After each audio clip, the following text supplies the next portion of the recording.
நான் எனக்கு வந்து பெரிய ஸ்கில் எல்லாம் எதுவும் இல்லை. எனக்கு ஆனால் ஏர்ன் பண்ணுறது நிறைய ஆசை இருக்குது. ஸோ நான் எப்படி வந்து ஏர்ன் பண்ணுறது அப்படின்னு சொல்லிட்டு ஒருத்தர் கேட்டிருந்தாரு. அண்ட் இதே கமெண்ட் வந்து ஒரு 2 வீக்ஸ் பேக் வந்து ஒருத்தர் கேட்டிருந்தாரு. இந்த மாதிரி ராகுல், எனக்கு வந்து ஸ்கூல் காலேஜ்லாம் நான் போகல, நான் ஒரு புவர் ஃபேமிலி, நான் எப்படி வந்து ஏர்ன் பண்ணுறது, எனக்கு வந்து ஏதாவது ஒரு ஆப்பர்ச்சுனிட்டி தான் சொல்லுங்கள் அப்படின்னு சொல்லிட்டு. இவங்க 2 பேர்கிட்ட இன்ஸ்டாகிராமில் பேசினப்போ அவங்க 2 பேருக்கும் இருந்த ஒரு ஒற்றுமை என்னன்னு வச்சுக்கோங்களேன், ஒரு இன்டென்ட், ஒரு தீர்க்கமான முடிவு, ஒரு சார்ட் ஆஃப் லைக் ஒரு அரகன்ஸ், ஒரு பிடிவாதம்.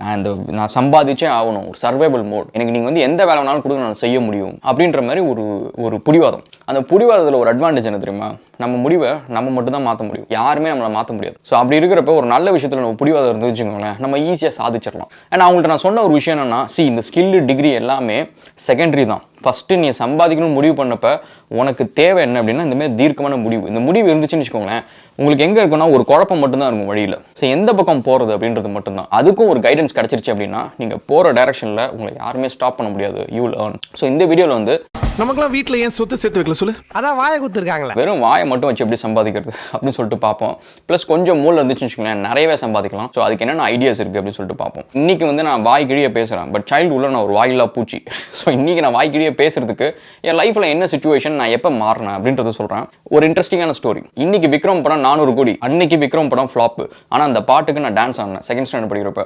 அந்த பாட்டுக்கு டான்ஸ் ஆடுறதுக்கு எனக்கு முன்னாடி 2 பேர் ஸ்டேஜில் வந்து கிட்டத்தட்ட பெரிய பெரிய ஸ்பீக்கர்ஸ், ஸ்டேஜ் அதிருது. அதுக்கு முன்னாடி வந்து ஒரு 500 பேர் உட்காந்துருக்காங்க. டீச்சர்ஸு, பேரண்ட்ஸு, சீஃப் கெஸ்ட்டு எல்லாம் உட்காந்துருக்காங்க, பிரின்சிபல் எல்லாம் உட்காந்துருக்காங்க. அவங்க முன்னாடி ஆடணும் அப்படின்றப்ப பார்த்தீங்கன்னா ஒரு பயம் வந்துருச்சு. ஒரு ஸ்டேஜ் ஃபியர்ன்றது அதுதான். லைஃப்பில் ஃபஸ்ட் டைம் ஸ்டேஜ் ஃபியர் அப்போ தான் பார்க்குறேன். நான் ஸ்டேஜே அப்போ தான் பார்க்குறேன். போய் எங்கள் டீச்சர் கிட்ட போயிட்டு நடிங்கிட்டு போயிட்டு என்னால் முடியாது, என்னால் ஆட முடியாது அப்படின்ட்டு. அவங்க பொழிச்சுன்னு அறைய விட்டு மொத்தம் 4 பேர் தான் ஆடுறீங்க, ஒன்றையும் தூக்கிட்டேன்னா அப்படின்னா ப்ரோக்ராமே இருக்கல, அது மாதிரி இருக்கும், நீ ஆடி தான் ஆகணும் அப்படின்ட்டாங்க. ஸோ நான் அழுதுகிட்டே போய் விக்ரம் பாட்டுக்கு டான்ஸ் ஆடிட்டு வந்துட்டேன்.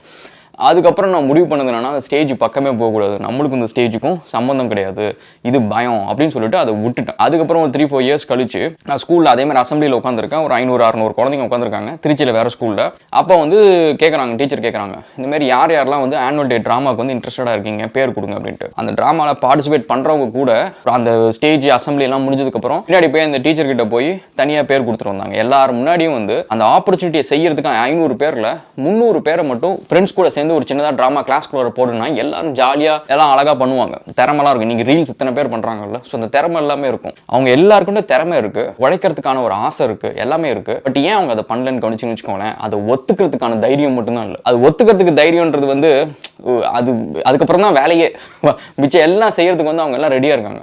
அந்த ஒத்துக்கிறதுக்கு மட்டும்தான் அவங்களுக்கு தைரியம் இல்லை. இதே மாதிரி கைஸ் நம்ம லைஃப்ல நிறைய ஆப்பர்ச்சுனிட்டிஸை வந்து அது ஜஸ்ட் நான் எனக்கு கொடுங்க, நான் எடுத்துக்கிறேன் அப்படின்னு சொல்ற இடத்துல நிறைய பேர் இருக்க மாட்டாங்க. ஸோ அந்த இடத்துல வந்து நம்ம அந்த வேலையை மட்டும் செஞ்சோம்னு வச்சுக்கோங்களேன். நான் அன்னைக்கு வந்து பார்த்தீங்கன்னா அந்த ட்ராமா வந்து இதுக்காக நான் யோசிச்சுட்டு சும்மா ஒரு வீம்புக்காக சரி அப்படின்னு சொல்லிட்டு போய் பண்ணது தான். பட் அந்த ஒரு 500 பேர் அவங்களால முடியும், என்னோட பெட்டரா பண்ணிருக்க முடியும். பட் அவங்க எல்லாத்தையும் நான் ஈஸியாக பீட் பண்ணிட்டேன்.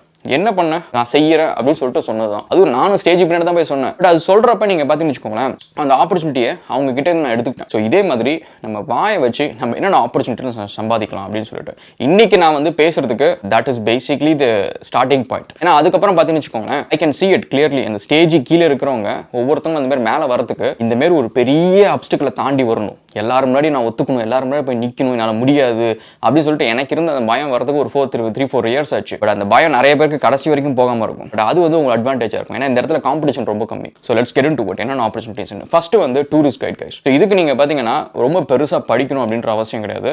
எக்ஸாம் சர்டிஃபிகேஷன்லாம் சில கண்ட்ரீஸில் சில ஸ்டேட்ஸ்லாம் இருக்கும். அண்ட் போலீஸ் கிளியரன்ஸ் செக்அப் அந்த மாதிரி சில விஷயம்லாம் இருக்கும். ஸோ அதெல்லாம் பண்ணிட்டு நீங்கள் சப்ஜெக்ட் மேட்டர் எக்ஸ்பர்ட்டாக இருக்கணும். இப்போ நீங்கள் மகாபலிபுரம் கூட்டு போறீங்கன்னா அதை பற்றியான சப்ஜெக்ட் மேட்டர் எக்ஸ்பர்ட்டாக இருக்கணும். அதை பற்றி ரிசர்ச் பண்ணுறதுக்கு நீங்கள் இன்டர்நெட் இருக்கு. ஸோ ரொம்ப பெரிய கஷ்டமான விஷயம் கிடையாது. ப்ளஸ் அதே மாதிரி மற்ற கைடு எப்படி அதை ப்ரெசென்ட் பண்ணுறாங்க, என்னென்ன லொக்கேஷன் கூட்டு போகிறாங்க, என்னென்ன ஸ்பாட்ஸ், என்னென்ன டைம் ஃப்ரேம்ஸ் அப்படின்ற நிறைய விஷயத்தை தெரிஞ்சு வச்சுக்கிட்டு உங்கள் பிஸ்னஸ் கார்டை சென்னையில் இருக்கிற ஸ்டார் ஹோட்டல்ஸ் எல்லாத்துலேயுமே வந்து நீங்கள் கொடுத்துட்டு ஒரு இன்ட்ரோடக்ஷன், ஒரு கான்டாக்ட் ஏற்படுத்திட்டு வந்தீங்கன்னா மாதம் ஒரு 3-4 ஜாப்ஸ். அண்ட் மோரோவர் இதில் பெஸ்ட் ஒரு விஷயம் என்னன்னா, இது நிறைய நேரம் வந்து Saturday Sunday weekends public holidays தான் நீங்கள் போவீங்க. ஸோ அதனால் உங்களோட வேலை வந்து அஃபெக்டே ஆகாது. Side income at the same time வந்து இதே மாதிரி ஆப்பர்ச்சுனிட்டி எடுத்துட்டு நீங்கள் பார்த்தீங்கன்னா சென்னையில் வந்து நிறைய பேர் ரிசார்ட் மேனேஜர்ஸ் இருக்காங்க, ரிசார்ட் ரன் பண்ணுறாங்க. அவங்கள நிறைய பேர் வந்து பார்த்தீங்கன்னா இந்த மாதிரி டூரிஸ்ட் கைடாக வந்து கரியர் ஆரம்பிச்சவங்க தான். எனக்கு தெரிஞ்சு 2 பேர். So that's one. And second வந்து டிரான்ஸ்லேட்டர் நம்மளுக்கு தெரிஞ்ச ஒரு மொழியை இன்னும் கொஞ்சம் பெட்டராக ப்ரொஃபஷனலாக கற்றுக்கிட்டு அதுக்கான ஒரு எக்ஸாம் எழுதிட்டோம் அப்படின்னா இப்போ நான் இது வந்து ஜெர்மன் கற்றுக்கிட்டேன் level 1, அதே level 2 நான் கற்றுக்கிட்டேன் அப்படின்னா நான் ஒரு டிரான்ஸ்லேட்டர் ஆகிறதுக்கான ஆப்பர்ச்சுனிட்டிஸ் இருக்குது. அண்ட் ஆல்சோ இந்த மாதிரி ஜெர்மனி அந்த மாதிரி கண்ட்ரீஸ்க்கு போகலாம், அங்கே இருக்கிற ஆப்பர்ச்சுனிட்டிஸ் வேலை செய்யலாம், அங்கே இருக்கிற பிஸ்னஸை நம்ம இந்தியாவுக்கு கொண்டு வரலாம். ஏன்னா இங்கே நீங்கள் யோசிச்சு பார்த்தீங்கன்னா நீங்கள் ஒர்க் பண்ணுற எல்லா கம்பெனிஸ்லையும் உங்கள் சேல்ஸ் டீம் ஆள் வந்து லோக்கல் லாங்குவேஜ் பேசுவார், மேபி அடுத்த ரீஜனல் லாங்குவேஜ் பேசுவார், அதுக்கப்புறம் இங்கிலீஷ் பேசுவார். யாருக்குமே பார்த்தீங்கன்னா சைனீஸ் தெரியாது, ஜாப்பனீஸ் தெரியாது, ஜெர்மன் தெரியாது, ஸ்பானிஷ் தெரியாது. ஏன்னா இது எல்லாமே மெஜாரிட்டி ஸ்பீக்கிங் கண்ட்ரீஸ் வந்து நிறைய இருக்கு. இங்கிலீஷ் இல்லாமல் இந்த லாங்குவேஜஸ்லாம் மேஜர்லி ஸ்பீக்கிங் கண்ட்ரீஸ். அந்த கண்ட்ரிலேருந்து பிஸ்னஸ் இப்போ கொண்டு வரதுக்கு நிறைய சேல்ஸ் பர்சனுக்கு அந்த லாங்குவேஜ் எஃபிஷியன்சி கிடையாது. ஸோ நீங்கள் அந்த இடத்துல வந்து you can be an efficient person. And second வந்து பார்த்தீங்கன்னா இந்த மாதிரி யூடியூபர்ஸ், பாட்காஸ்ட், இந்த மாதிரி விஷயம்லாம். ஸோ கைஸ் இதை வந்து இந்த ஆப்பர்ச்சுனிட்டியை வந்து நம்ம யாருமே லைட்டாக எடுத்துக்க தேவையில்லை. நான் வந்து நைட்டு 12 மணிக்கு அப்புறம் உட்காந்தே வந்து 1000 வீடியோ பண்ணிட்டேன். ஸோ அண்ட் அகேன் இந்த சேனல் வந்து நம்மளுக்கு இது ஒரு சின்ன இன்கம் தான், பட் இது சேம் டைம் வந்து தெர் இஸ் அன் இன்கம். இது வந்து ஒரு 4 இயர்ஸ் முன்னாடி என் கையில் கிடையாது. இந்த 4 இயர்ஸ் எஃபர்ட் போட்டதுக்கப்புறம் இந்த இன்கம் என் கையில் இருக்கு. ஸோ இந்த மாதிரி நம்ம வந்து அப்பப்போ ஒரு காம்பவுண்டிங் இன்ட்ரெஸ்ட் மாதிரி சின்ன சின்ன எஃபர்ட்டை போட்டு ஒரு பாசிவ் இன்கம் வந்து நம்ம பில்ட் பண்ணி வச்சுக்கலாம். அண்ட் அகேன் வந்து இந்த இன்கம் மட்டும் கிடையாது, இப்போ உங்களோட கமெண்ட்ஸ்க்கு நான் எப்படி ரெஸ்பாண்ட் பண்ணணும், அண்ட் அடுத்த வீடியோஸ் நான் எப்படி பண்ணணும், இந்த லைட்டிங் எப்படி இருக்கணும். இப்போ நீங்க வர வீடியோ எடிட்டிங் பண்ற பசங்க எனக்கு சொல்லி கொடுக்குறாங்க, ராகுல் நீங்க இது தப்பு பண்றீங்க அது பண்றீங்க அப்படின்ட்டு. அந்த பசங்களுக்கு சேலரி கொடுத்து அவங்க எனக்கு டீச் பண்ற அளவுக்கு நீங்க ஒரு ஆள் வர்றாங்க அப்படின்னு வச்சுக்கோங்களேன். ஒரு சைடு ஹசல் வந்து இட்ஸ் டீச்சிங் மீ சம்திங். அதுக்கப்புறம் news reader, language expert, and இது எல்லாமே வந்து இந்த ரேடியோ ஜாக்கி, வீடியோ ஜாக்கி, இது எல்லாமே மீடியா சைடு. இந்த மாதிரி நிறைய ஆப்பர்ச்சுனிட்டிஸ் இருக்கு. இது மட்டும் இல்லாமல் மீடியா சைடு வந்து இந்த ஹெட் ஹண்டிங் அப்படின்றதும் ஒரு ஆப்பர்ச்சுனிட்டிஸ். அந்த model, actors, side actors and extras, இந்த மாதிரி விஷயம்லாம் ஹெட் ஹண்டிங்க்கு வந்து அதுக்குமே பேசுகிற விஷயம் இருக்குது.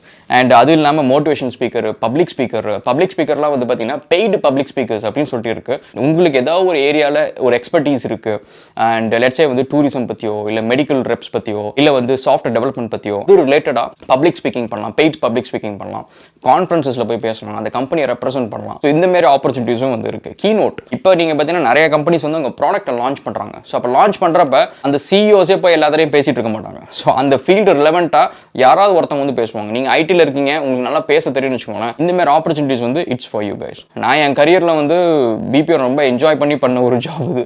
ஏன்னா அந்த இடத்துல வந்து பேசுறதுக்கு நம்மளுக்கு ஒரு stage, at the same time வந்து நம்மளுக்கு இங்கிலீஷ் நல்லா பேசுறதுக்கு சொல்லி தராங்க, வேற என்ன வேணும், அண்ட் படிக்கிறதுக்கு கூலி வேறு. Speech therapist, so which is like profession. நீங்கள் வந்து ஒரு டாக்டர் மேல் அது ஒரு ப்ரொஃபஷன் அது. அண்ட் ஏன்னா குழந்தைங்க இப்போ பார்த்தீங்கன்னா நிறைய பேருக்கு வந்து இந்த ஸ்பீச் வந்து ஒரு இம்பேர்மெண்ட் அப்படின்னு சொல்லிட்டு ஒரு ப்ராப்ளம் இருக்குது, சரியாக பேச வர்றதில்ல. அதுக்கு வந்து ட்ரைனிங் கொடுக்கறதுக்கு ஸ்பீச் தெரபிஸ்ட், அந்த ஒர்க்கும் நம்ம போகலாம். அண்ட் லாயர் வந்து நம்ம எல்லாருமே வந்து கோர்ட்டு, கிரிமினல் கேஸ் அப்படின்ற மாதிரி படத்தில் பார்த்துட்டு இருக்கோம். பட் அது இல்லாமல் எக்கச்சக்க ஏரியாஸ் இருக்குது கைஸ். கார்பரேட் லா இருக்குது, அண்ட் இன்டெலெக்சுவல் ப்ராப்பர்ட்டி இருக்குது, அண்ட் இது மட்டும் இல்லாமல் ஆர்பிட்ரேஷன் இருக்குது. நீங்கள் வந்து கம்பெனிஸ் வந்து அக்விசிஷன், மர்ஜர் பண்ணுறதுக்கு நெகோஷியேட் பண்ணலாம், அண்ட் டீல்ஸ் வந்து க்ளோஸ் பண்ணுறதுக்கு, அக்ரிமெண்ட்ஸ் பண்ணுறதுமே நிறைய விஷயத்துக்கு வந்து ஒரு பக்கம் நீங்கள் டெக்னிக்கலாக ஒரு பக்கம் தெரிஞ்சு வச்சுட்டு நீங்கள் அதை யூஸ் பண்ணலாம். இன்னொரு பக்கம் உங்களோட ஸ்பீக்கிங் ஸ்கில்ஸ் மூலியமா வந்து you can be a very good negotiator. அந்த மாதிரி டீல்ஸ் எல்லாம் நெகோஷியேட் பண்ணுறதுக்கு you can be a sort of like ஒரு எஸ்க்ரோ மாதிரி ஒரு இன் பிட்வீன் மிடில்மேன் சர்வீஸ் நீங்கள் பண்ணலாம். அதுக்கப்புறம் வந்து ட்ரைனர், டீச்சர். ஸோ நம்ம வந்து பார்ட் டைமாக ஆரம்பித்து சக்ஸஸ்ஃபுல்லாக ஏர்ன் பண்ண ஒரு விஷயம் வந்து ட்ரைனர். ரொம்ப எஃபர்ட்டே இல்லாமல் நான் ஒரு புதுசாக ஒரு டாபிக் படிக்கிறதுக்கு டைமிங் கொடுத்து பணத்தையும் கொடுத்து நம்ம போய் ட்ரைனிங்கும் பண்ணி அந்த பணத்தை வந்து நம்ம ஸ்கில்லுக்கு கொடுக்குறாங்க, அதுவும் புதுசாக கற்றுக்கிட்ட ஒரு ஸ்கில் கொடுக்குறாங்க அப்படின்னு வச்சுக்கோங்களேன். ட்ரைனர் ரோல் தான் பார்ட் டைமாக வந்து பண்ணுறதுக்கு வந்து it's one of the best opportunities அப்படின்னு சொல்லலாம். ஏன்னா அந்த ஸ்கில்லை வந்து நீங்கள் ரீஎன்ஃபோர்ஸ் பண்ணிகிட்டே இருப்பீங்க இன்னொருத்தவங்க டீச் பண்ணுறப்ப, நீங்கள் மறக்கவே மாட்டீங்க. Retail sales, event host. Retail sales வந்து நீங்கள் கடையில் வந்து இன்னும் பேசி ஒரு சேல்ஸ் பண்ணுறது அப்படின்றது வந்து அதுக்கு நிறைய கட்ஸ் வேணும், அதுக்கு நிறைய வந்து on the spot thinking capacity வேணும். ஸோ அந்த மாதிரி ஒரு விஷயம் இருக்குது, நல்லா பேசவும் தெரிஞ்சுன்னு வச்சுக்கோங்களேன். You can be an excellent sales person. And event host, அந்த ஈவெண்ட்டே வந்து நீங்கள் பார்த்தீங்கன்னா நிறைய அந்த தமிழ் மூவிஸ் இதெல்லாம் பார்த்தீங்கன்னா அங்கே யாராவது ஒருத்தங்க கேம்பேர் பண்ணுவாங்க.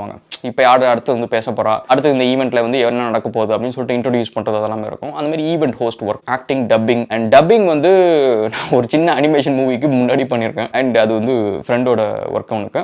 ஸோ அந்த மாதிரி வந்து நீங்கள் டப்பிங் ஒர்க்கும் கூட பண்ணலாம். ஸோ இப்போ நம்ம வீடியோ வந்து பார்த்தீங்கன்னா தெலுங்கு, மலையாளத்தில் வந்து முன்னாடி வந்து டப் பண்ணி போட்டுட்டு இருந்தோம், சும்மா என்ன ஆகுது பார்ப்போம் அப்படின்னு சொல்லிட்டு. அது பார்த்தீங்கன்னா ஒரு ஆப்பர்ச்சுனிட்டி, சம்மன் யூஸ்ட் இட். அவங்களோட வெறுமனே அவங்க பேசுகிற எபிலிட்டிஸ், அவங்களுக்கு தமிழ் தெரியும், மலையாளம் தெரியும், தமிழ் தெரியும், தெலுங்கு தெரியும். ஸோ அது ரெண்டுத்தையும் எடுத்துக்கிட்டு அவங்க அதை அதை வந்து டப் பண்ணி அந்த வீடியோஸ்லாம் அப்லோட் பண்ணுறாங்க, which is an opportunity. And அதே மாதிரி real estate agent, and one of the successful business people today, அவங்களோட ஸ்டார்டிங் பாயிண்ட் எங்கன்னு பார்த்தீங்கன்னா real estate. And real estate agents வந்து they close deals which are worth much higher than நம்ம yearly salary.